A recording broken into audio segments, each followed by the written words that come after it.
በዚህ ሰዓት ሰበርና እጅግ አሳሳቢ መረጃ እየተሰማ ይገኛል። የነዳጅ ዋጋ ከወዲሁ መጨመሩ እየተገለጸ ይገኛል።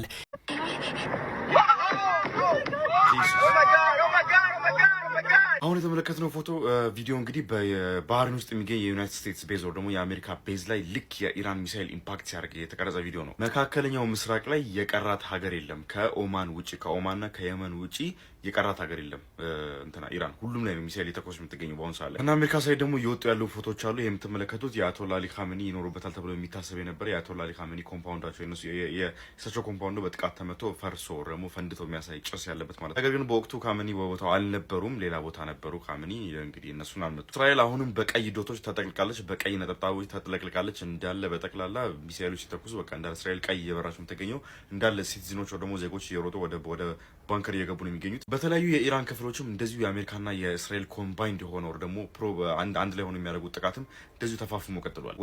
ወደ እነ ሚድል ኢስት ሲጠጉት የነበሩት ኤርክራፍት ካሪየሮች አሁን ነው ስራቸውን የጀመሩት በሰፊው ማለት ነው። የኢራን ኔቫል ቤዞች ደግሞ የኢራን የባህር ኃይል ቤዞችን ከዩኤስኤስ አብርሃም ሊንከን እንግዲህ የደበደበ ነው የሚገኘው። አብርሃም ሊንከን የሚባለው በገልፍ ኦፍ ኦማን በኩል ያለው አንደኛው ኤርክራፍት ካሪየር ማለት ነው። በእነ ኦማን በኩል ያለው ኤርክራፍት ካሪየር እንግዲህ በየእንትናን የኢራንን የኢራን ኔቫል ቤዞች የደበደበ ነው የሚገኘው። ዩኤም ኢንተርሴፕት ማድረግ ቀጥለዋል። ዱባይ ውስጥ ከባድ ፍንዳታዎች የተሰሙ እንደነበረም እንደዚሁ አንዳንድ ሰዎች ቴክስት አድርገውልኛል። እዚህ ላይ ማየት ይችላል። አሁን ይህን ቪዲዮ የምሰራበት ሰዓትም ስትራይኩ አልቆመም። ሁለቱም ፓርቲዎች እንግዲህ ጥቃታቸውን እየተሰነዛዘሩ ነው የሚገኙት። እንግዲህ ዶናልድ ትራምፕ ከጥቂት ደቂቃዎች በኋላ ደግሞ ከጥቂት ሰዓታት በኋላ ኔሽኑ አድሬስ ያደርጋሉ ተብሎ ይታሰባል በዚህ ጉዳይ ላይ። ከዛ ውጭ ግን ሆል ሚድል ኢስት ድብልቅልቁ መውጣቱ እየተነገረ ነው ያለው። ኩዌት፣ ባህሬን፣ ቀጠር እንድ ኢማራት እነዚህ ሀገራቶች ውስጥ ያሉ የአሜሪካ ኤርቤዞች ከፍተኛ የሆነ የኢራን ጥቃት እየደረሰባቸው እንደሆነ ታውቋል። ኢቨን ኢማራት ውስጥ ደግሞ ዱባይም አቡዳቢም አት ዘ ሴም ታይም እንደተመታና ሰዎች እንደሞቱ እየተነገረ ነው ያለው።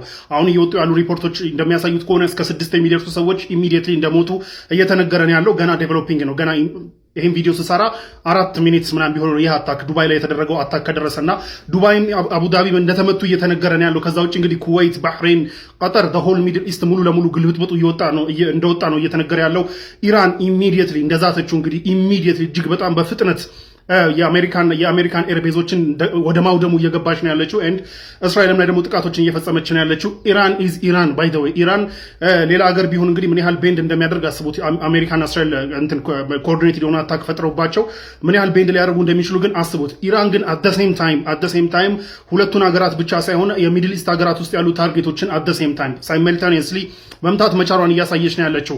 ባህሬን ውስጥ የሚገኘው የአሜሪካ የአምስተኛው ኮማንድ የባህር ኃይል ኮማንድ መመታቱ እየተነገረ ነው ያለው። የሚሊተሪ ቤዞችንም የባህር ኃይል ኮማንዶችንም ኢራን ባለፈው እንደነገርኳችሁ ስትዝት ነበር። በተደጋጋሚ ደግሞ ስታሳውቅ ነበር ለሚድል ኢስት ሀገራት ከተመታው ሁላችሁንም እመታለሁ ብላ ስታሳውቅ ነበር። በዚህም እንግዲህ ሆል ሚድል ኢስት አሁን ድብልቅልቁ መውጣቱ እየተነገረ ነው ያለው። ለወትሮ ሰላም የነበሩት የገልፍ ሀገራት እንግዲህ በሚሳኤል እየተደበደቡ ነው ያሉት። ነገራቶች ገና ዴቨሎፕ እያደረጉ ነው ያሉት። ግን ኢራን ኢሚዲየትሊ እና በጣም አሜዚንግ በሆነ መልኩ አጸፋዊ ምላሾቿን እያቀጣጠለች ነው ያለችው።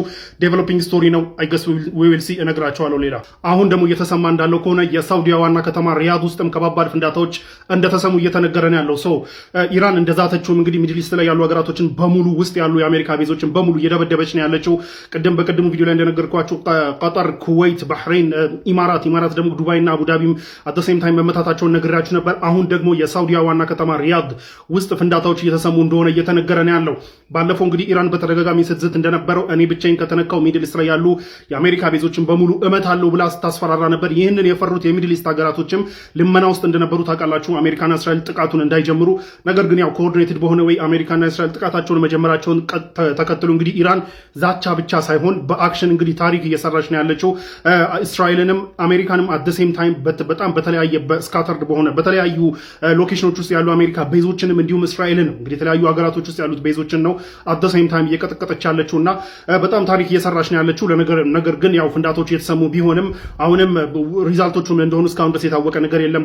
ገና ብሬኪንግ ኒውስ ነው። ይሄን ቪዲዮ ሰራላችሁ 4 ሚኒትስ አጎ ነው እንትን ውስጥ ሪያድ ውስጥ ፍንዳታው የተሰማው። ለማንኛውም አዲስ ነገር ሲኖር እንደገና አሳውቃችኋለሁ። ፒስ። ሲጠበቅ የነበረው ለቅሶ ተጀምሯል። ይሄ ከላይ በምስሉ ላይ የምትመለከቱት እንግዲህ የአይጦቹ መንደር ቴልአቪቭ ነው። እንደምትመለከቱት ህዝቡ ደግሞ ከጧት ጀምሮ ከመሬት ስር ወደ ተዘጋጀላቸው መጠለያ ውስጥ እንደተቀ እንደተቀመጡ ነው እየተነገረ የሚገኘው። ከዚህ በፊት ያሳለፉትን ስቃይ አሁንም ማሳለፍ አንችልም አንፈልግም በሚል ጭንቀት ውስጥ እንዳሉ እየተነገረ ይገኛል። እንግዲህ በርካታ ህንጻዎች ከላይ በምስሉ ላይ እንደምትመለከቱ ዛሬ ጥቃት ተሰንዝሮባቸዋል። ቪዲዮ ግን ከዛ ማውጣት አልተቻለም። ምክንያቱም መሪዎቻቸው ምንም አይነት ቪዲዮ እንዳታወጡ ፖስት እንዳታረጉ ወይም ደግሞ ማህበራዊ ሚዲያ ላይ እንዳትለቁ ብለው ባስጠነቀቋቸው መሰረት ምንም አይነት ቪዲዮ እየለቀቁ አይደለም። ተቃራኒ ደግሞ እነ ኳታር ምላሽ እንሰጣለን እያሉ ይገኛሉ። ግዛታችን ተጥሷል፣ እናም ለቴሄራን ምላሽ እንሰጣለን እያሉ ይገኛሉ። ከዚህ በፊትም እንደዛ ብለው ምንም ማድረግ አልቻሉም ነበረ። አሁን እስኪ የሚፈጠረውን አብረን እንመለከታለን። አዲስ መረጃ ካገኘው አጋራችኋለሁ። በደም ሼር፣ ኮፒ ሊንክ፣ ሪፖስት እያደረጋችሁ አዳርሱት። በአሁኑ ሰዓት እንደተነገረው ከሆነ ኢራን የተኮሰቻቸው ሚሳኤሎች እስራኤል ከማረፋቸው በፊት ጎረቤት ሀገሮች ላይ አርፈዋል። በዚህ እንግዲህ ከዚህ በፊት ተናግራ በነበረችው የአሜሪካን ቤዞች በሚገኙባቸው ሀገሮች ላይ ቀጥተኛ የሆነ ጥቃትን ሰንዝራለች። በዚህም ዩኤኢ፣ ኳታር፣ ኩዌት፣ ባህሬን እንዲሁም ሳውዲ አረቢያ ላይ በአሁኑ ሰዓት ፍንዳታ እንደተሰማ ተነግሯል። ይህ ኳላ የምትመለከቱት በባህሬን የሚገኘው የአሜሪካን ቤዝ ነው። በዚህ መልኩ ጥቃት ደርሶበታል በአሁኑ ሰዓት። ይህ ደግሞ የዱባይ ሰማይ ነው። እንደምትመለከቱ ሚሳኤሎች እየከሸፉ ይገኛሉ። መሬት ላይ የሚወደቁ ሚሳኤሎች አሉ ተብሎ የተነገረ ይገኛል። ሳውዲ አረቢያ ውስጥም ከፍተኛ የሆነ ፍንዳታ በአሁኑ ሰዓት ተሰምቷል ተብሏል። ይህም ማለት እንግዲህ ሁሉም የአሜሪካን ቤዞች አብዛኞቹ የአሜሪካን ቤዞች በሚድል ኢስት የሚገኙ እንግዲህ ጥቃት ተሰንዝሮባቸዋል። እስራኤልም የተለያዩ ቦታዎች ላይ ሚሳኤሎች አርፈዋል ተብሎ እየተነገሩ ይገኛል። ለዚህ ሚሳኤሎች የሚተኮሱት ድሮ ማታ ነበር። ምክንያቱም እነዚህ ሚሳኤሎች ሲያልፉና ሲሄዱ የሚያሳዩትን ቪዲዮዎችና ፎቶዎች ለተለያዩ ፕሮፓጋንዳ ይጠቀሙባቸው ነበር። ስለዚህ ሆነ ተብሎ ነበር ማታ እነዚህ ሚሳኤሎች የሚላኩት ፍንዳታዎቹ እንዲታዩ። ነገር ግን የአሁኑ ጦርነት ለሾ ብቻ አይደለም። እንደምትመለከቱት እንግዲህ በቀን የተደረገው በጠዋት ነው የተደረገው። ኢራንም ምላሿን እየሰጠች ያለችው በፍጥነት ነው። እንደደረሰባት ጥቃት ነው በፍጥነት እየመለሰች ያለችው። በተጨማሪም ከኢራን ጎን በመሆንና የኢራን ፕሮክሲ ነው ተብሎ በሚነገርለት የሁቲ ታጣቂዎች እንግዲህ ጥቃት እንሰነዝራለን ብለዋል። እዚህም እንግዲህ ወደኛ ደርሷል፣ ወደ ቀይ ባህር ደርሷል። ሁኔታዎቹ በቀይ ባህር የሚያልፉ መርከቦች እንዳለ ጥቃት ይሰነዝርባቸዋል ብሎ ሁቲ አስጠንቅቋል። በአሁኑ ሰዓት የአሜሪካ መንግስትም እንዳወጣው ኮንፈርሜሽን ከሆነ በባህሬን የተለያዩ ጥቃቶች ደርሰው ነበር። ብዙዎቹን አብዛኞቹን የድሮኖችና የሚሳኤሎችን ማክሸፍ ችያለሁ ብሎ ተናግሯል።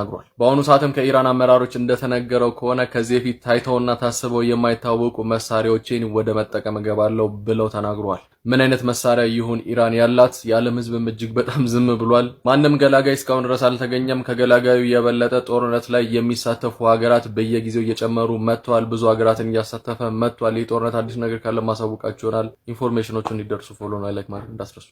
በዚህ ሰዓት ሰበርና እጅግ አሳሳቢ መረጃ እየተሰማ ይገኛል። የነዳጅ ዋጋ ከወዲሁ መጨመሩ እየተገለጸ ይገኛል። የዓለም ኢኮኖሚ የደም ስር ሊበጠስ የተቃረበ ይመስላል። የመካከለኛው ምስራቅ የጦርነት ነበልባል አሁን ከጦር ግንባር አልፎ የእያንዳንዱ የዓለም ዜጋ ኪስ ማንኳኳት ጀምሯል። ግጭቱ እንደተጀመረ የዓለም የነዳጅ ዋጋ በአንድ ጀንበር ከ10% በላይ መዝለሉ የውጭ ታላላቅ ሚዲያዎች እየዘገቡ ይገኛሉ። ይህ አስደንጋጭ ጭማሪ ገና ጅምሩ መሆኑ እየተነገረ ባለበት በዚህ ወቅት በቀይ ባህር ላይ ሌላ የጥፋት ደመና አንዣቧል። በኢራን የሚደገፉት የየመን ሁቲ ኃይሎች አሜሪካና እስራኤል በኢራን ላይ የከፈቱት ጥቃት ለመመከት ዝግጁ መሆናቸው ገልጸዋል። ቡድኑ በቀይ ባህር በሚያልፉ የንግድ መርከቦች ላይ የሚያደርሰውን ጥቃት ዳግም እንደሚጀምር በይፋ ማወጁ ተከትሎ ዓለም አቀፍ የንግድ መስመሮች በከፍተኛ ስጋት ውስጥ ወድቀዋል። ይህ ዛቻ ተራ ወታደራዊ እርምጃ ብቻ አይደለም።